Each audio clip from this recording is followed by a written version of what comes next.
गुरुर् साक्षात् परब्रह्म तस्मै श्री गुरवे नमः। अखंड व्याप्तमेन चराचरं तत्पदं दर्शितमेन तस्मै श्री गुरवे नमः।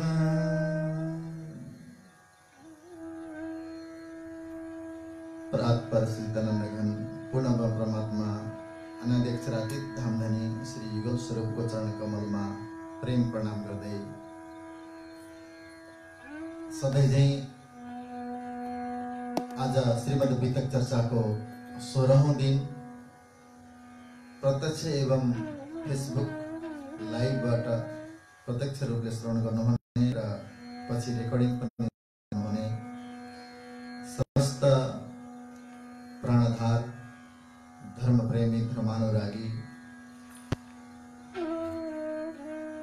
सुन्दर साहजी यहाँको परम पावन चरण कमलमा प्रेम प्रणाम स्वीकार्नुहोस्। प्रणाम।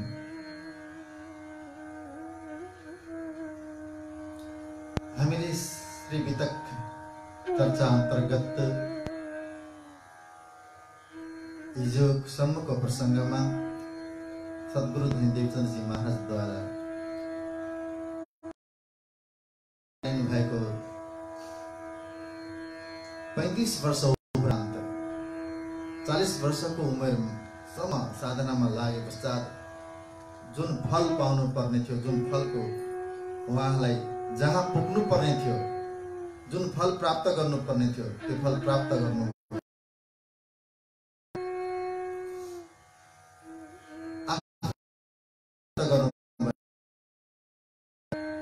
सो स्वरूपलाई प्राप्त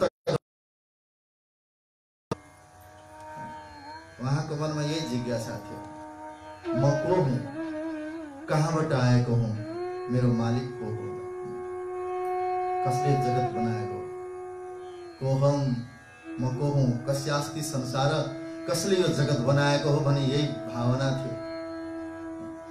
बालक देवचन्द्रजी जब सानो हुनुहुन्थ्यो नि, पहिलो प्रश्न उहाँले माताजीलाई गर्नुभएको थियो। एउटा सानो बालक, बोली फुटेको मात्र छ अहिले, 2-2.5 वर्षमा बोली फुट्यो। फुट्ने बित्तिकै उहाँले एउटा बोल्न सक्ने हुने बित्तिकै माताजीलाई प्रश्न, माताजी मैं कौन हूँ, म को हूँ? बाबु तिमी मेरो छोरा हो, तिम्रो नाम देवचन्द्र हो। त देवचन्द्रजी भन्नुहुन्छ कहाँ छु म? तिमी यही छौ। माताजीले भन्नुभयो बाबु तिमी हौ, शिरमा हात राखेको हौ, तिमी मेरो छोरा हौ। तब देवचन्द्रजीले भन्नुभयो माताजी यो त मेरो शिर हो, यो त शिर हो नि, यो देवचन्द्र हो र,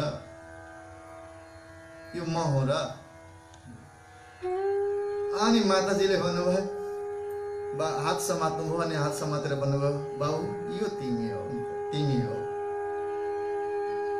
माताजी यो त हात हो। तब माताजीलाई यस्तो लाग्यो, यो तोते बोलीले यसरी एकदम प्यार लुटाउन मन लाग्यो, प्रेम लुटाउन मन लाग्यो। उहाँले अङ्कमाल गर्नुभयो, अङ्कमाल गरेर भन्नुभयो यो मेरो बाबु, मेरो छोरा हो, यो मेरो छोरा हो। देवचन्द्रजी बालक देवचन्द्रजी भन्नुहुन्छ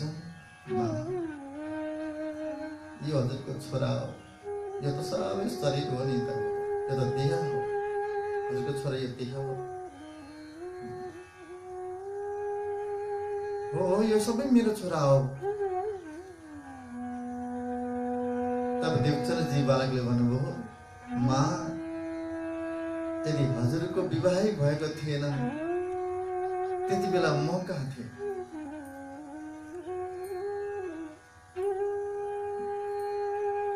बाबु जब विवाही भएको थिएन भने तिमी एकै थिएनौ नि। तिमी जन्मेकै थिएनौ, विवाह पश्चात तिमी जन्मेका हौ नि। माताजी, जन्म त यो शरीरको भएको हो, तर मेरो जुन आत्मा छ त्यो त, र यो शरीर नरहनेपछि रहनेछ। यस्तो ठुलो कुरा सानो बोली फट्ने बित्तिकै बोलेको बालकले सुनेपछि माता आँखाभरि आँसु झारेर अनि आफ्नो बालकलाई यति साह्रो थियो। यति बेलादेखिको यो जिज्ञासा, म को हुँ? साधना गर्दै गर्दै खोज्दै खोज्दै व्रत नेम तपस्या कति 14 वर्षलो निष्ठा बन्द वचन ग्रहे सारी सनन्द सबै साधु सन्त ऋषि महर्षि सबको संगत गर्दै गर्दै दुःख कष्ट सहँदै सियामा त्यो 8 वर्ष भुज न कच्छ भुजको हरिदास जी गुरुजी को कृपा प्रसाद द्वारा ब्रज दर्शन अनि हरिदास जी लाई पुनः बाल स्वरूप मुकुंद स्वरूप द्वारा परिचय, तत्पश्चात नौतनपुरी आउनुभयो, नवानगर आउनुभयो। त्यहाँ 14 वर्षसम्म श्रीमद् भागवत महापुराण को निष्ठाबन्ध 14 वर्षलो निष्ठाबन्ध वचन ग्रहे सारे सनन्द कई जप नेम सेवा स्वरूप न स्नेहाति प्रेम सेवा गर्नु आफ्नो स्वरूप प्रति कति जप्नुभयो, कति व्रत गर्नुभयो, कति तप गर्नुभयो, कस्तो कस्तो कठोर नियम आशा त्यो नियमहरू लिनुभयो। अनि गएर उहाँले आफू को भन्ने आफ्नो परिचय पाउनुभयो, त्यो पनि परमात्मा श्री कृष्णद्वारा। कई कसोटी करी दुलहिन सो कारण हम सयन, कई कसनी कसी अति अंग प्रेम सेवा में न क्यों भंग। कति कष्ट भएको थियो त्यो 14 दिनसम्म लङ्घन भएर भोजन नरुचेको अवस्थामा, ज्वरो आएको अवस्थामा पनि आफ्नो तप आफ्नो नियम छ, विश्वास छ, त्यो विश्वासमा अडिग रहेर आफ्नो नियमबाट अलिकति पनि अच्युत हुनु भए, अलिकति पनि उहाँ कई कसटी करी दुलहिन। उहाँ जब श्री कृष्णजीले दर्शन दिएर हिजोको प्रसङ्गमा स्मरण गर्नु, तिमी श्यामा हौ, दुलहिन हौ, तिमी सुन्दरबाई हौ, तर तिमी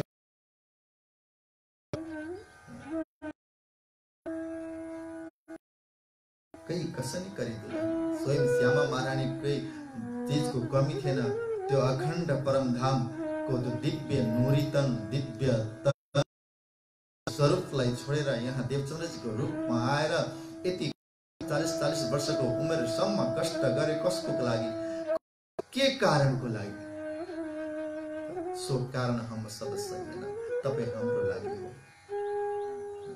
तपाई हाम्रै लागि नै हो।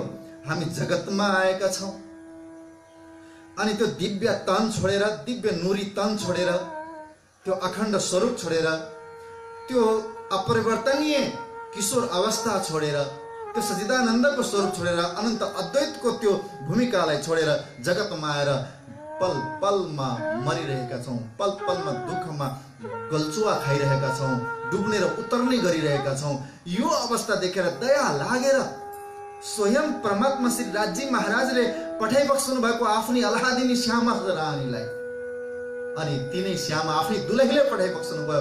ती दुलही आएर यहाँ कई कसनी करी कति कष्ट गर्नु भएको छ।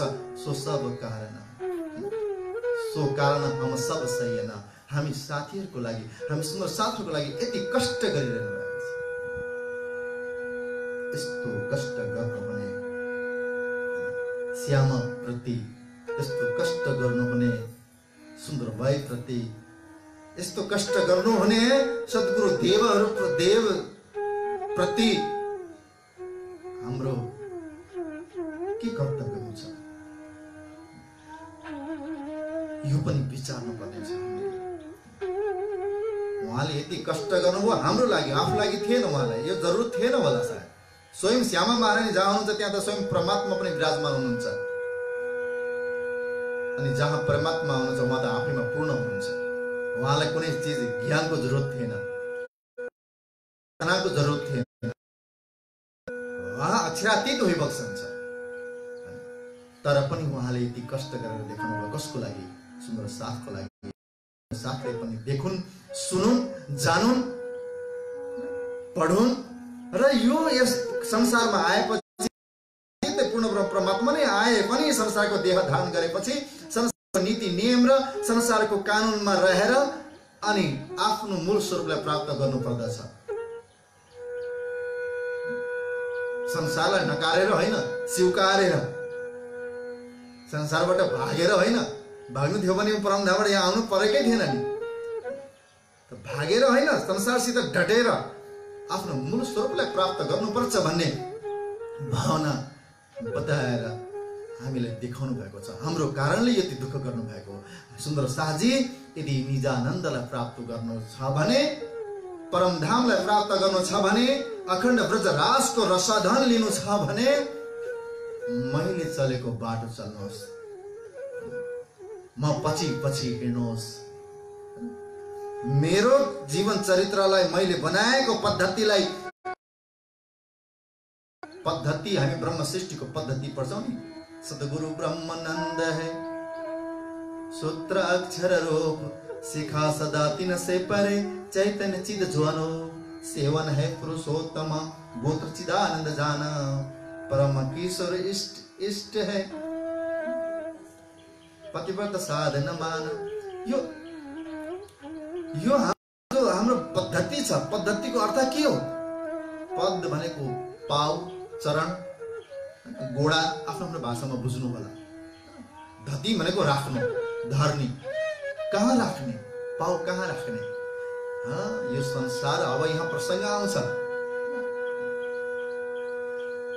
यो संसार सागरले भरिएको अति नै कठोर छ। कहा ब्रह्म तुम्हारी क्यों चलसी मोह अति जोरा नख अंगुरी ले जाए तोला भव सागर यस्तो गहिरो छ अनि यति प्रभावी छ। यो अंगुली मात्र राख्यो भने पनि औंलै चुनेर लैजाने हैन, त्यस्तो खालको शक्तिशाली छ। अनि बडा तरंग, पहाड भन्दा ठुलठुलो तरंग, मेहर, त्यो सुमेरु पर्वत भन्दा अग्लो अग्लो सागरका लहरहरू आउँदछन्। तिनले संसार डुबाउने सुनामी जस्तो आइरहेको छ। मोहका सागरबाट लहरहरू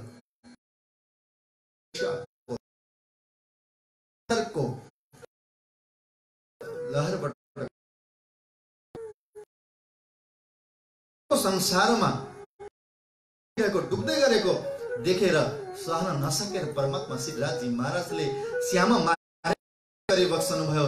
श्यामाजी तमे लै चलो आवेश, मामुको अकेला मेरा सुन्दर साथलाई एक्लै नछोड्नु, तिमी लिएर जाऊ, आवेश लिएर जाऊ भनेर आवेश दिई बक्सनु भएको हो। उनी श्यामा महारानी दुलाहिनी आएर हामी सुन्दर साथको लागि, हामी सुन्दर साथको कारणको लागि यति दुःख कष्ट सहनु परेको छ, सहनु भएको छ। र उहाँले बताउनु भएको खोजेको कारण के हो भन्दा हामीले पनि सुन्दर साथले पनि रेडीमेड परमधाम पाउने होइन, पाइँदैन। परमधाम प्राप्त गर्नको लागि सद्गुरुको आचरण जीवनमा उतारेर त्यस्तै खोज, तपस्या, नेम, व्रत आदि गर्दै गर्दै यो शरीरबाट आत्मालाई छुट्याउनु पर्दछ। बक्सेको सद्गुरु धनी देवचन्द्रजी महाराजले जब शरीरको भान छुट्यो, जब शरीर देह बुद्धि छुट्यो, आत्मा बुद्धि जागृत भयो। म देवचन्द्र हूं, म मेहता परिवारमा जन्मेको हुँ, म आदि आदि आदि यी सबै संसारी मलाई छुट्यो। अब छुट्यो। अब त उहाँ सुन्दर बाइकमा स्थित हुनुभयो। श्यामा महारानी उहाँमा अवस्थित हुनु भएको छ। स्वयं परमात्मा आएर बस्नु भएको छ। यो अवस्था पुग्नु भनेको अहम ब्रह्मास्मिको अवस्था पुगिसक्नु भएको छ। अब म स्वयं ब्रह्म हुँ, अहम ब्रह्मास्मि। म ब्रह्म हुँ। अब उहाँको संगतमा जो जो जानुहुन्छ उहाँलाई पनि ब्रह्म स्वरूप बनाउनुहुन्छ। मेरो ठाकुरलाई बनाउनु भएको छ हैन, ब्रह्म स्वरूप। गाङ्गी भाइ आदि सबलाई ब्रह्म ज्ञान दिएर 313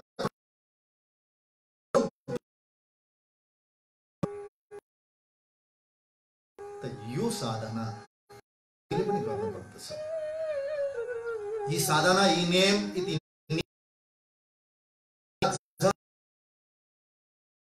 व्रत सेवा प्रतिको द्वारा अगाडि बढ्ने। मेटे ल अब मैले पकाएँ खाऊ भनेर सद्गुरुले दिनुभयो खिर। अब हामीले किन गाई पाल्नु पर्यो, किन गाई घाँस काट्न जानु पर्यो, किन दुध दुहुनु पर्यो, दुध हैन किन उ गर्नु पर्यो। हामीलाई त मिले छँदैछ, घिउ चाहिँ घिउ मिलेको छ, मिलेकोलाई त्यो घिउले फाइदा गर्दैन, थाहा हुँदैन उसलाई मैले के पाएको छु भनेर। किनकि उसले मैले एक्सेप्ट गर्न सक्दैन, त्यसलाई राम्रो छ, तर त्यसको महिमा जानेर उसले लियो भने, आफ्नो अनुभव गरेर लियो भने त्यसले बढी प्रभावकारी पर्दछ। सहरमा बस्ने, सहरमा हुर्केका बालबच्चाहरूलाई थाहा हुँदैन घिउ कसरी बन्छ भने। त्यो घिउलाई दुधबाट पहिले त गाईले दुध दिन्छ, त्यो गाई कसरी कहाँ हुन्छ, गाई कस्तो हुन्छ त्यही थाहा हुँदैन, गाईले के खान्छ, त्यो खाएको वस्तुलाई कसरी दुधमा परिणत गरेर उसले दिन्छ। गाई घाँस खाएर दुध दिन्छ, अनि यो गाईको गुण उसले बुझेको हुँदैन। तत्पश्चात त्यो दुध आउँछ नि, अब दुध त आयो, घाँसफुस खाएर घाँसफुसद्वारा दुध अमृत बनाएर दियो, त्यसलाई फेरि गरम गर्नु पर्दछ, जमाउनु पर्दछ, जमाएर दही बन्दछ, अनि मन्थन गर्नु पर्दछ। मन्थन गरिसके पश्चात त्यहाँबाट नुहाउने घिउ निस्किन्छ। नुहाउने घिउ पनि निस्किसकेपछि त्यसलाई फेरि गरम गर्नुपर्छ, तताउनु पर्दछ, तापमा आगोमा बाल्नु पर्दछ।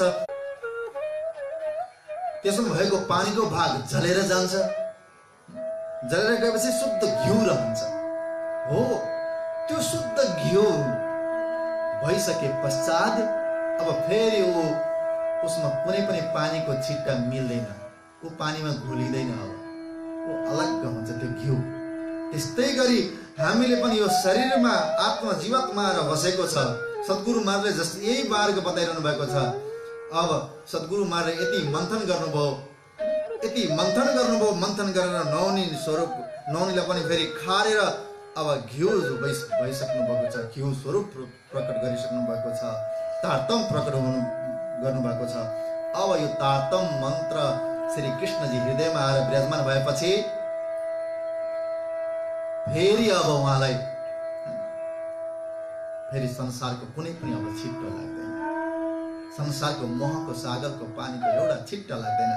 त्यस्तै तिमी पनि बन, तिम्रो लागि हो निजानन्द यो आएको भनेर हाम्रो लागि सद्गुरुले यो गरेर देखाउनु भएको।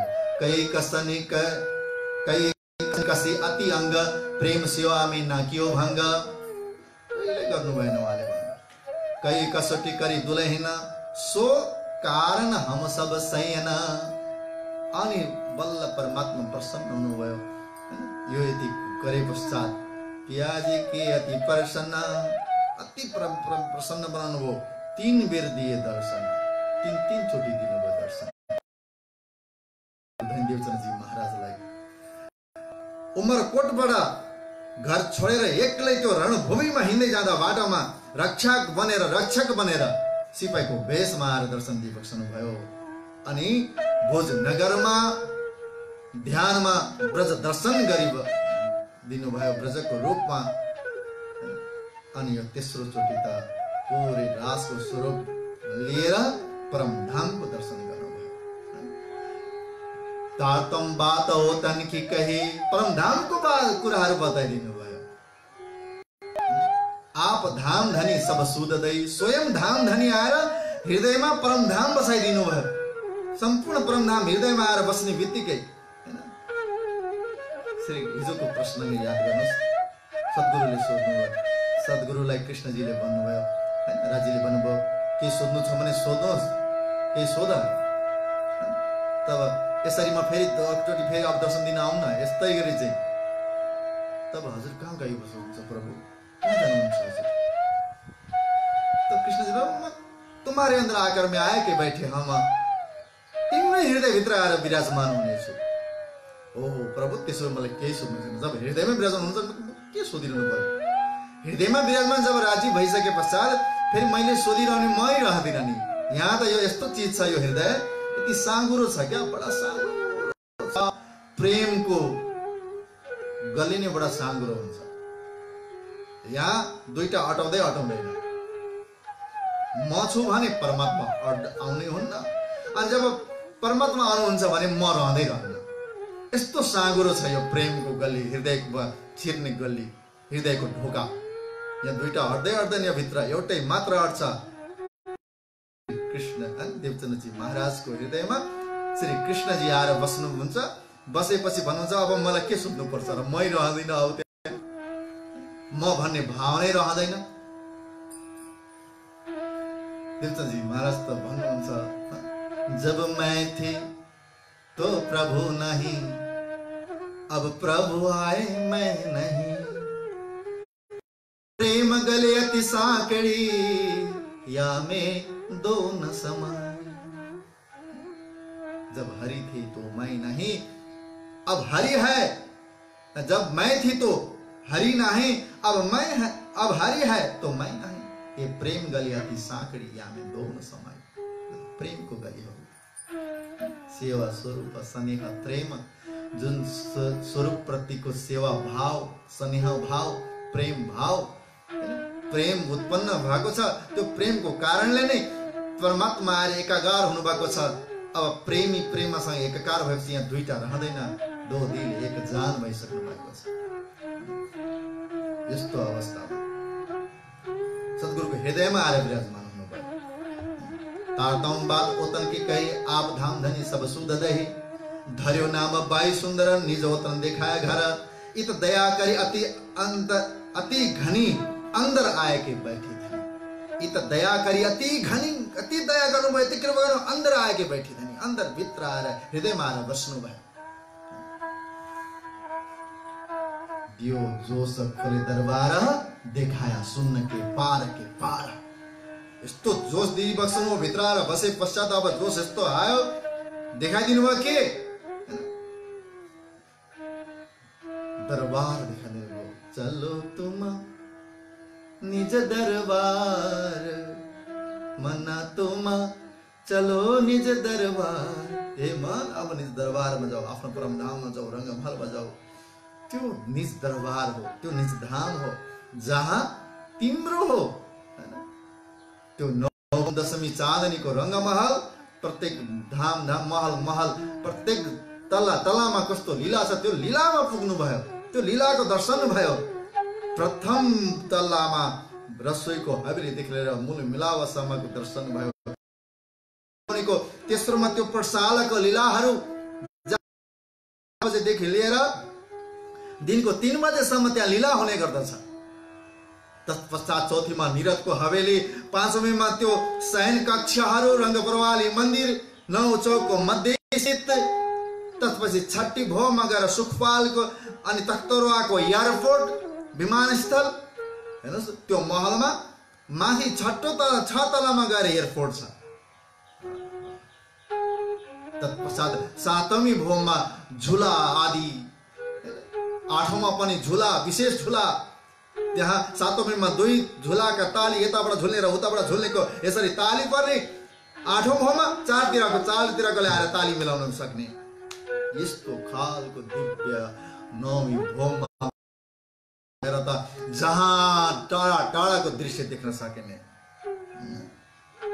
नेपालको चुचुरामा बसेर हेर्यो भने विश्व ब्रह्माण्डै देखिन सकिने त्यस्तो ठुलो।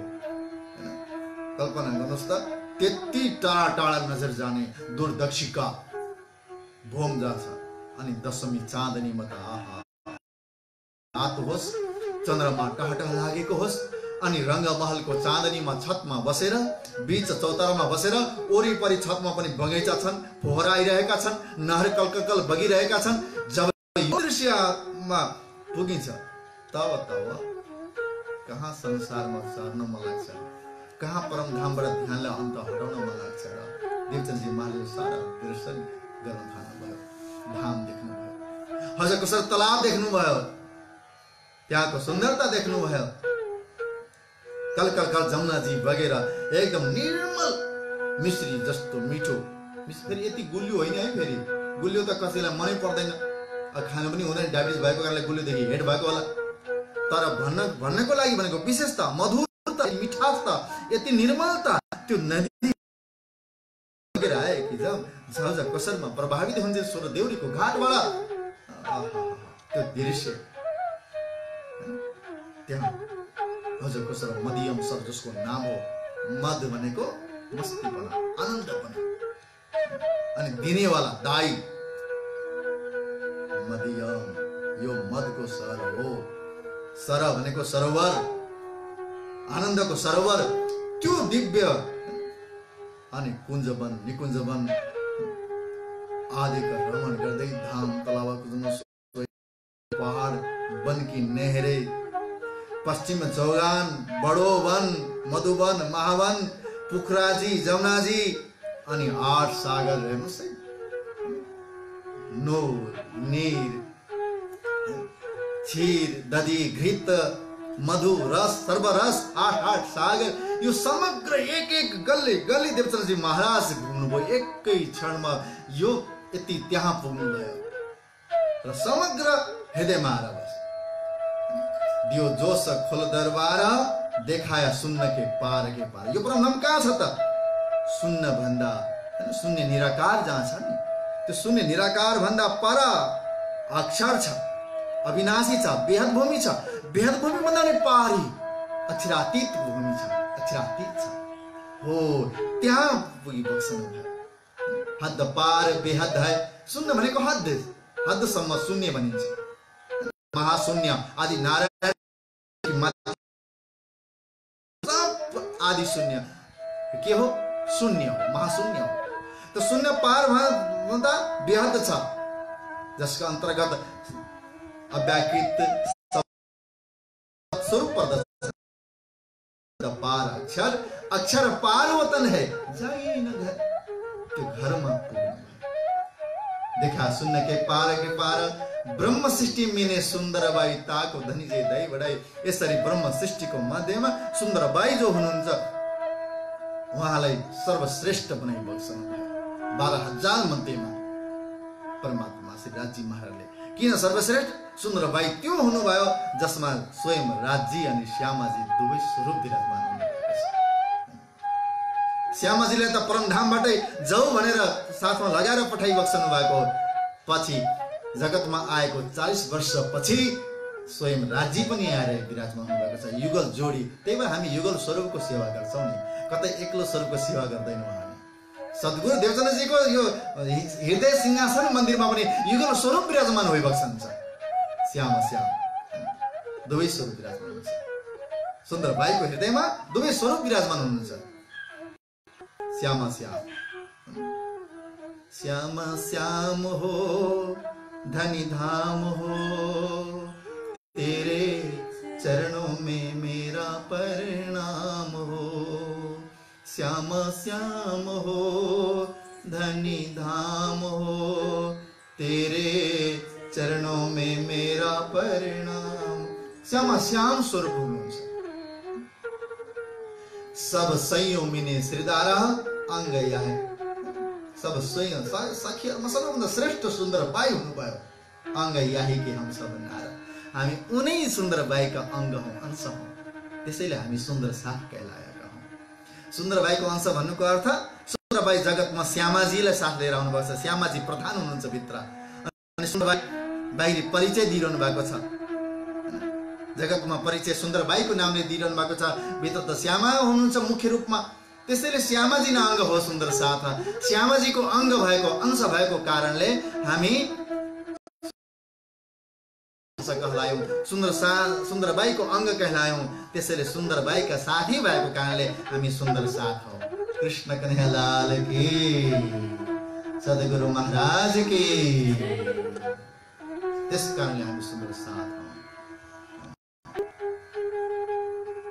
सब सैयों मिने श्रीदार अंग यही के हम सब नर। उन्हीं सुन्दरबाई का अंग हौ हामी, अंश अंग हौ। हामी सबै नार भनेका सखीहरू, परमधामका सखीहरू। श्री धामधनी जी की अर्धांग, सब मिल एक स्वरूप एक अंग। सबै ब्रह्म सृष्टि को त परमधाम जी को हामी अर्धांग श्याम स्वरूप, श्यामको अंश भएको कारणले श्याम स्वरूप नै हौ। सबै मिलेर एक स्वरूप एक अंग, एक स्वरूप एक अंग, फरक छैन। श्री धाम लीला बहु ब्रह्माण्ड। अब त्यति नै बेला सद्गुरु धनी देवचंद जी महाराज को दृष्ट पुग्यो। नित्य वैकुण्ठ, नित्य गोलक, नित्य रास, जहाँ रास ब्रज रास भएको छ, यो सबै कुरा थाहा हुन विश्व विराट सम्पूर्ण देखा। परमधाम पश्चात सम्पूर्ण विराटहरू पनि थाहा भयो।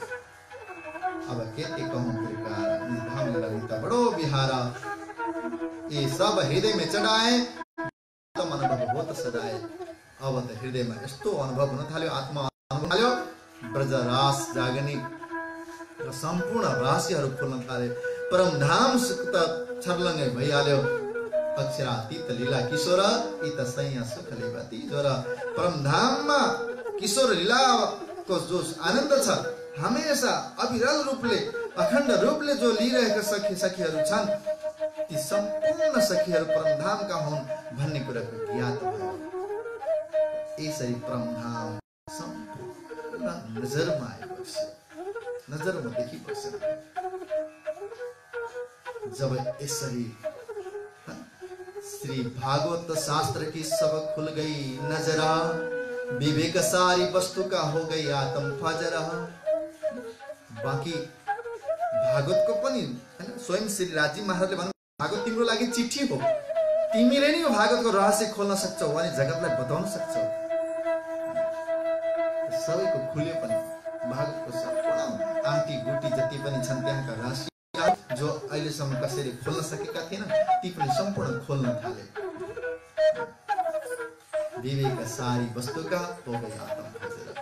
सम्पूर्ण यो विवेक बुद्धि जागृत भयो। अब सद्गुरु देवचंद जी महाराज को प्राकट्य भयो, सद्गुरु को प्राकट्य भयो। यो तारतम्य प्राप्त गर्नुलाई प्राकट्य मानिएको छ। हेर्नुस् है, जन्म लियो उमरकोटमा, जन्म चाहिँ उमरकोटमा भएको हो, जन्म उमरकोटमा भएको हो देवचंद जी महाराज को।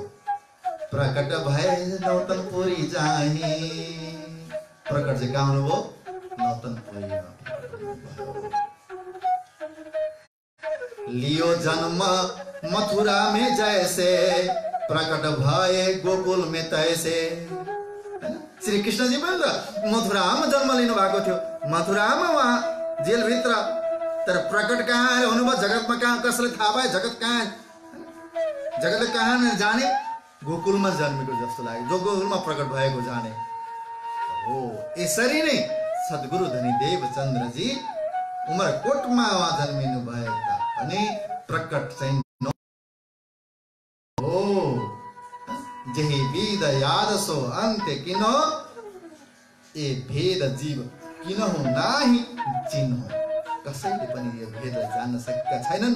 त्यसैले त महामती स्वामी श्री प्राणनाथ जी पनि भन्ने भन्नुहुन्छ, एते दिन त्रिलोकमे होती बुद्ध सुपन, सो बुद्ध जी बुद्ध प्रकटे पुरी नौतन। यतिका दिनसम्म यो जगतमा स्वप्नको बुद्धि थियो, जागृत बुद्धि नै थिएन, जागृत बुद्धि नै थिएन। कसैको बुद्धि जागृत भइसकेको थिएन। सद्गुरु धनी देवचंद जी महाराज जागृत बुद्धि रूप बुद्ध अवतारको रूपमा हुनुभयो। यहाँ भनिएको छ, बुद्धि सु अक्षर ब्रह्म की, सद्बुद्धि जो अक्षर ब्रह्म को जागृत बुद्धि छ। जगिरास मधी थोई ध्यान क्यों ब्रजरास को बहुविध चेतन होई, जागृत बुद्धि ता बुद्धि को ताते नाम, श्यामता को संगले प्रगटी नौतन धाम, नौतन ठाम। अक्षर ब्रह्म को जागृत बुद्धि, राजीव महाराज श्री कृष्ण परमात्मा को आवेश, अक्षर ब्रह्म को जागृत बुद्धि, जुन चाहिँ रासमा जागृत भएको थियो, रास मध्यमा त्यो बुद्धि लिएर, अनि तारतम धनीजीको निज बुद्धि, अनि श्यामाजीको दुलहिनीको आत्मा, श्यामाजीको आत्मा, र अनि हुकुम आज्ञा सहित नौतनपुरी धाममा धनी देवचन्द्रजी महाराज यहाँ प्रकट हुनुभयो। जागृत बुद्धि लई बुद्धजी तब प्रकटे इता आई, बुद्ध रूप श्याम सही बुद्धि बोध संग ल्याई। अक्षर बुद्ध अक्षर की अवतरी, बुद्धि तातम दृष्ट विस्तरी, आज्ञा मूल स्वरूप की जेही, पांचों स्वरूप खेलावे तेही। श्री धनी देवचंद्र जी माही, निधा दई सर्वे ताही, देखो साथ संग विचारी, सबै विचारी, जो कोई ब्रह्म सृष्टि अधिकारी, सो चाल देवचंद्र जी की चाले, सो पावे धनी धाम के हाले। देवचंद्र जी, सदगुरु देवचंद्र जी के भित्र यति बेला तारतमको साथमै यी पंच शक्ति आत्म दुलहिन नूर बुद्ध हुकुम यी सबै प्रकट भइसकेका छन्। आवे श्री स्वामीजी को संग जानो, आवे श्री स्वामिनी संग जानो, तो सुंदरबाई विषय मानो, स्वरूप पंच संग सुहावे, मूल आज्ञा ताही खिलावे, आवे श्री स्वामिनी संग जानो, सो सुंदरबाई विषय मानो। बुद्ध अक्षर की अवतरी, बुद्धि तातम दृष्ट विस्तरी, आज्ञा मूल स्वरूप की जेही, पांच स्वरूप खिलावे तेही। श्री धनी देवचंद्र जी माही, नींद दई सबे ताही, देखो साथ सबे विचारी, जो भी ब्रह्म सृष्टि अधिकारी, सो चाल देवचंद्र जी की चाले, सो पावे धनी धाम के हाले। जो देवचंद्र जी महाराज को यस्तो चाललाई चल्दछ, यस्तो चलन जो अगाडि बढ्दछ, उसैले परमधाम को त्यो हाल प्राप्त गर्दछ, त्यो अवस्था प्राप्त गर्दछ, परमधाममा पुगेको अवस्था प्राप्त गर्दछ। यो पांच स्वरूप धनी सद्गुरु देवचंद्र जी महाराजको हृदयमा त्यहाँ नौतनपुरीमै प्रकट भएको हो। त्यसकारणले नौतनपुरीमा जागृत बुद्धिको तारतमको प्राकट्य मानिन्छ, सद्गुरुको प्राकट्य मानिन्छ, सद्गुरुको प्राकट्य त्यसरी। तब इस तारतम प्रकट भए पश्चात उठ के आए आसन अपने गृह विश्राम, ये बातें मैं किनको कहूं, कौन माने इस ठाम। तब यो कुरा कसलाई भनौं भनेर भित्र भयो, यस्तै प्रभाव छ मनमा, भित्र गदगद भएको छ, कसलाई भनौं। यति जिज्ञासा, कुनै पनि नयाँ चिज यसै अन्य क्षेत्रमा पनि, चाहे साहित्यिक क्षेत्रमा किन नहोस्, कुनै साहित्यकारले कविता कुनै नयाँ बनाएको छ भने त्यो कविता कसलाई सुनाऊ भनेर एकदम भित्र पुतल भएर आउँछ। अनि कवितै नबुझ्ने, कविता प्रति रुचि नै नभएको व्यक्ति भेटायो भने एकछिन मेरो कुरा सुन्देऊ न, यो मेरो कविता सुन्देऊ न भने जस्तो लाग्दछ। अनि कसै कहानी कथाकारहरूले कथाको रचना गर्छन् भने त्यस्तै सुनाउ लाग्दछ। कसै शिल्पीकारहरूले यस्तो आफ्नो शिल्प कलाद्वारा सुन्दर मूर्ति बनाएको छ भने त्यो मूर्ति कसैले हेरिदिएर त्यसमा प्रशंसा गर्दै हुन्थ्यो, अथवा त्यसैको हेर्दै हुन्थ्यो, कतिजनाले हेरे भने हुन्छ। तपाईँ हामी पनि जब फोटो खिचेर फेसबुकमा अपलोड गर्छौँ तब हामीलाई छिनछिनमा हेर्न मन लाग्छ। कतिजना हेरे, कतिजनाले लाइक गरे, कतिजनाले कमेन्ट गरे। एउटा फोटो हालेको छ भने हामीलाई 24 घण्टा चाहिँ त्यसपछि कतिजनाले कमेन्ट गर्यो होला, कतिजनाले मन परायो होला हैन। अति मन पराउनु चाहिँ त्यो यस्तो हुन्छ, पानको रातो पानको चिन्ह, त्यसलाई अति मन पराउनु चाहिँ यस्तो हैन, मन पराउनु चाहिँ अधिक पसन्द, एकदम अधिक मन पराउनु चाहिँ त्यो पानको पात भएको रातो पानी, कसले धेरै मन परायो हेर्नुहुन्छ। मन पराउने त अब सामान्य भयो, पहिले त मन पराउने विशेष हुन्थ्यो, अब त फेसबुकले पनि नयाँ नयाँ फिचर ल्याइदियो हैन। अति मन पराउनेलाई रातो पानको चिन्ह राखाइदियो। त यो हेर्न मन लाग्छ, गर्न मन लाग्छ, देखाउन मन लाग्छ हो, कसले सुन्देला मेरो कुरा भनेर जस्तो लाग्छ। सद्गुरु देवचन्द्रजी महाराज परमधामको यस्तो ज्ञान, परमधामको स्वरूप आएर हृदय विराजमान भएर परमधाम भित्रबाट छल्किरहेको छ। परमधामका 8 सागरका तरङ्गहरू भित्र छल्किरहेका छन्। नूर निर क्षीर दधि घृत मधुर रस सर्वरस सबै यहाँ छल्किरहेको छ। कसलाई पोखौँ कहाँबाट छिटिनेर निस्किने हो। सद्गुरु महाराज रोक्न चाहनुहुन्छ, रोकिँदैन। यो हर्षोल्लास, यो आनन्दको तरङ्गहरू छल्किरहन्छ। आसपासमा हुनेहरू, आसपासमा आउनेहरूलाई पनि यसको सुगन्ध, यसको तरङ्गको हावाले पुरा भेटिरहेको छ। उनीहरू पनि स्तब्ध भएका छन्। वरपर सुगन्ध छाइरहन्छ, वरपर मिठास छरिन्छ, सबजना आकर्षित हुन्छन्। हो अब बिस्तारै बिस्तारै सद्गुरु प्रति सारा शहरका व्यक्तिहरू आकर्षित हुन्छ। किन सद्गुरु प्रति आफै खिचेर आउन खोज्छन्, आइरहेका छन्। सद्गुरुको एक-दुई शब्दको लागि तडपिन थालेका छन्। त्यो वास्ता नगरेका सबैले, ती सेठ साहुकारहरू पनि सद्गुरु देवचन्द्रजी पछि हात धोएर पछि परेका, अब देवचन्द्रजी महाराजको 2 शब्द सुन्नलाई कहाँ पाइयोस् भनेर आउँदछन्। यस्तै कथा सुन्न जाँदा पहिलेदेखिको एकजना साथी हुनुहुन्थ्यो, जो देवचन्द्रजी महाराजलाई जहिले पनि सम्मानका साथ स्वीकारेर, सम्मानका साथ मित्रवत व्यवहार गर्नुहुन्थ्यो। र कथा सुन्दा पनि देवचन्द्रजी महाराजको त्यो अलौकिक विचारहरू, देवचन्द्रजी महाराजलाई कथामा एक प्रकारको त्यो अनुभूति हुन्छ लीलाका हैन। त्यो आध्यात्मिक उन्नति जो भएपछि केही अनुभव त्यस्तो भयो भने उहाँले बताइदिनुहुन्थ्यो। तब ती साथी जो सँगै जानुहुन्थ्यो उहाँलाई आश्चर्य पर्थ्यो र उहाँ भन्ने गर्नुहुन्थ्यो, देवचन्द्रजी यदि हजुरलाई यस्ता अलौकिक विचारहरू, अलौकिक यस्ता घटनाहरू हजुरलाई केही भइहाल्यो भने मलाई आएर हजुरले फेरि पनि सुनाइबक्स्यो होला, मलाई फेरि भन्दै गर्नु होला है, मलाई पनि बताउनु, सेयर गर्दै जानु होला। किन मलाई कृष्णता, त्यो भक्तिको रसहरू मलाई कथामा भन्दा बढी हजुरकोमा यो रुचि लागेको छ। त्यसैले म हजुरलाई पर्खेर बस्छु, हजुरको बाटो हेरेर बस्छु। गाईजी भाइको घर देवचन्द्रजी महाराजको घरभन्दा अलिकति बिचमा पर्छ। देवचन्द्रजी महाराज आफ्नो घरबाट निस्केर जानुहुन्छ, अनि गाईजी भाइको घरको हुँदै त्यहाँ एउटा गल्ली छ। अहिले त त्यति बेला त अर्कै बाटो अर्कै थियो, तर अहिले सहरीकरण एकदमै बढेर साँगुरो भएको छ हैन। अनि त्यहाँबाट गाईजी भाइ पर्खेर बस्नुहुन्छ कहिले आउनुहुन्छ भनेर। जब आउनुहुन्छ आइसकेपछि अनि साथमा लिएर जाने श्यामजीको मन्दिरमा कथा सुन्न जाने गर्नुहुन्थ्यो अनि भन्ने गर्नुहुन्थ्यो यसरी नै, देवचन्द्रजी हजुरलाई जे अनुभव हुन्छ नि त्यस्तो खालको दिव्य अनुभवहरू मलाई पनि सेयर गर्दै जानु होला, बडा आनन्द आउँछ हजुरको यस्तो अनुभव कुराहरू सुन्दाखेरि भनेर भन्ने गर्नुहुन्थ्यो।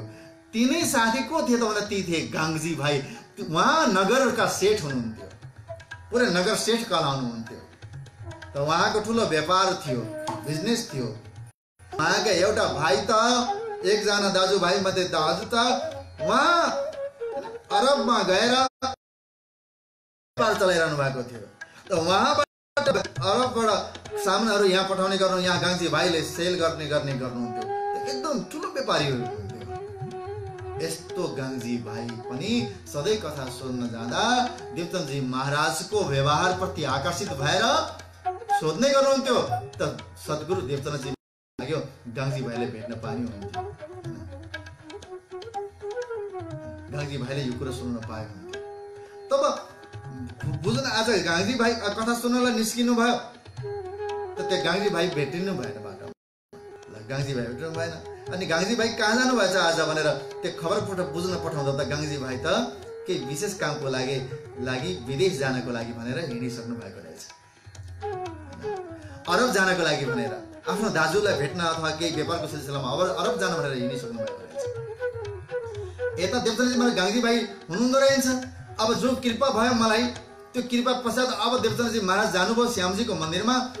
अनि देवचन्द्रजी महाराज भन्नुभयो श्यामजीको मन्दिरमा गएर कान्छी भट्टलाई, हे भट्टजी हे पण्डितजी, हे व्यासजी, हजुरले बहुतै मिहिनेत गरेर मलाई एकदम कृपा गरी बक्सेर कथा श्रवण गराइ बक्सनु भयो। मैले 14 वर्ष पर्यन्त अविरल रूपले कथा सुन्न पाएँ, कथा रस पान गर्न पाएँ। मेरो अब व्रतमा उद्यापन गर्न चाहन्छु। मैले जे पाउनु पर्ने थियो, जुन इच्छाले म कथा श्रवण गर्थेँ त्यो मैले पाएँ। त्यसबाट म आफ्नो यो नियम जो थियो त्यो नियमलाई उद्यापन गर्न आएको हो। साङ्गे हाम्रो भाषा भन्नुपर्दा साङ्गे, कुनै पनि नियम व्रत बस्छौँ भने हामी त्यो व्रतको साङ्गे गर्नु हैन। एउटा लक्ष्य प्राप्त गरेपछि अनि गर्ने, साङ्गे गर्ने। लक्ष्य व्रतै गरेको छैन भने साङ्गे गरेर के गर्ने? त हामी व्रत उद्यापन गर्न चाहन्छु। अबदेखि हजुरले मेरो लागि भनेर बाटो नहेर्नु होला, कथा गर्नको लागि जस्तो आफूबाट बन्छ त्यस्तै श्रद्धापूर्वक निष्ठापूर्वक दान दक्षिणा आदि गर्नुभयो। र अब भोलिदेखि म नआउन पनि सक्छु, त्यसैले मेरो बाटो नबस्नु होला। मेरो व्रत यही जे थियो त्यो मैले आजदेखि उद्यापन भनेर बिदा लिनुभयो। बिदा लिएर घर आउनु भयो। घर आइसकेपछि यता कसलाई सुनाऊ भइरहेको छ। त कसलाई सुनाऊ भएको कारणमा यो उतल पुतल भएको एकजना कपाल अनि दाढी काट्ने पेसा गर्ने एकजना नाई दाजुभाइ त्यहाँ आएछन्। भाइ यता आऊ न भनेर बोलाउनु भयो। बोलाएपछि भाइ कहाँ हिँडेको? म त यही त हो नि, पेसा यही छ, दाढी हजामत गर्छु अनि बाल कपालहरू बनाइदिन्छु, यही काम हो। दिनभरिमा कति कमाउँछौ? दिनभरिमा कति कमाउँछौ भनेर सोध्नु भएछ। त उसले भनेछ म दिनभरिमा म 1 मोहर कमाउँछु। ल ठिकै छ, तिमीलाई म 2 मोहर दिन्छु, 2 मोहर दिन्छु। तिमी कसै दाढी काट्न जानु पर्दैन, कसैको कपाल काट्न जानु पर्दैन, यहीँ बस, मेरो कथा सुनिदेऊ भनेर भन्दैछ। 2 मोहर दिनभरि घुमेर 1 मोहर कमाउनेले अब कसैले 2 मोहर दिन्छु अनि त्यो पनि कथा सुनिदिएको बदलामा भने किन नबस्ने भनेर खुसी भयो बिचरा। खुसी भएर अनि पछि अगाडि त्यो देवचन्द्रजी महाराजले उहाँलाई त्यो आफू जानेको कुराहरू आफूले त्यो पाएको होइन परमधामको त्यो आनन्द छल्किरहेको छ त्यो बताउनु थाल्नुभयो। सुरु कहाँबाट गर्नु पर्दा परमधामबाटै सुरु गर्नु पर्यो। परमधामको महिमा सुरु नगरे, परमधामबाट होइन सुरु नगरे फेरि यो जगत कसरी बन्यो, जगतमा किन आयो, यो कुराहरू थाहा हुँदैन। त्यसैले गीताको सुरु नै परमधामबाट हुन्छ। हेर्नुहोस् न, परमधाम विशाल परमधाम छ होइन, अन्त छैन, अनादि छ, असीम छ, कुनै सीमा छैन। त यस्तो विशाल परमधाम 25 पक्षमा विभक्त छ। त्यसमा 25 पक्षको वर्णन गर्दै जब माणिक पहाडको वर्णन गर्न जान थाल्नुभयो हैन, धाम तला कुन्दन माणिक छ नि, यो माणिक पहाडको जब वर्णन गर्न थाल्नुभयो, माणिक पहाड 12,000 महलहरूले घेरेको ठुलो एउटा चौतारामा महल बनेको छ। प्रत्येक महल भित्र 12,000 हवेली छन्। प्रत्येक 12,000 हवेली भित्र महल छन्, महल भित्र मन्दिर छन्, प्रत्येक मन्दिर भित्र 12,000 कोठरीहरू छन्।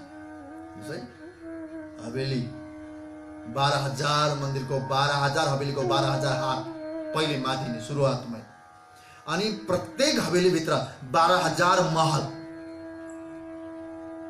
अनि 12,000 महल मध्ये प्रत्येक महल भित्र 12,000 मन्दिर, अनि प्रत्येक मन्दिर भित्र 12,000 कोठरी, प्रत्येक कोठरी भित्र 12,000 बगैँचा, बगैँचाको मध्यमा चौतारा अनि नहर हिन्डोला 12,000 को संख्यामा थम्ब सब बनेको छ। यसरी बताउन थाले तब ती बिचारा भाइ हिसाब जोड्न थालेछन्। जोड्दा जोड्दै उनको त त्यो दिमागले काम गर्छ। अनि त प्रभु बस बस बस बस बस एक मरे कमाउन जान्छु, मैले नसक्ने रहेछु यो सुन्नलाई भनेर ऊ त्यहाँबाट उठेर गए। म एक मरे ठिक छ मलाई भने उठेर गए। उले सुन्नै सकेन, त्यहाँ सुन्नै बस्नै सकेनन्। किन बस्न सकेन भन्दा पात्रता थिएन। यो परमधामको चिज राख्नको लागि पात्रता बन्नु पर्दछ। साधना गरेर यो पात्र खाली गर्नु पर्दछ। यहाँ भरिएको छ भने त्यो बस्नै सक्दैन। भरिएको भाँडा त्यो दुध तल बस्छ, भरिसकेको छ, माथि माथि जान्छ, बगेर सबै जान्छ। त्यस कारणले देवचन्द्रजी महाराजले विचार गर्नुभयो यसको पात्रै बनिसकेको रहेछ, म चाहिँ हैन सिधै पहिले धेरै खनाउन चाहे होइन, यस्तो हुनुहुँदो रहेछ, अब कसलाई भन्ने। उता विदेश जान लाग्नु भएको गाङ्जी भाइ जब जामनगरबाट समुद्र किनारमा तटमा जहाँनिर चाहिँ नाउ चढ्नु पर्दछ त्यो ठाउँमा गएर नाउलाई कुरेर बस्नु भएको थियो। त नाउ आउनलाई केही समय बाँकी थियो, केही दिन पनि लाग्न सक्दथ्यो। कुरेर बस्नु भएको, कुरेर बस्दा राति सपनामा देख्नु साक्षात श्री कृष्ण प्रभुलाई देख्नुहुन्छ। साक्षात श्री कृष्ण प्रभु आएर गाङ्जी भाइ तिमी विदेश जाँदैछौ, तर म भन्छु तिमी नजाऊ, जाऊ देवचन्द्रजी महाराजको सेवामा जाऊ। तिमी देवचन्द्रजी महाराजसँग सत्सङ्ग गर, तिम्रो लागि यही हित हुन्छ है, तिमी विदेश नजाऊ भनेर सपनामा आएर देखाइदिनु भयो, यो उपदेश दिनुभयो। अनि भ्युजिदा त केही पनि आइरहन्छ। फेरि भोलिपल्ट कुरेरै बसिरहनु भयो नाउलाई। भोलिपल्ट यसो के सुतेको बेलामा त्यस्तै नै सपना कृष्णजीले आएर सपना दिएर भन्नुभयो, अरे गाङ्जी मैले भनेको मानेनौ, यदि तिमीले मैले भनेको मानेनौ भने तिमीलाई म नै फर्काइदिन्छु भनेर के भन्नुभएको थियो। तब गाङ्जी भाइ बिहान उठ्दा त समुद्रमा यस्तो तुफान आउन लाग्यो कि समुद्रमा तुफान आएको कारणले अब नाउ नआउने भयो। अनि यहाँका नाउ पनि जहाज पनि नजाने भयो।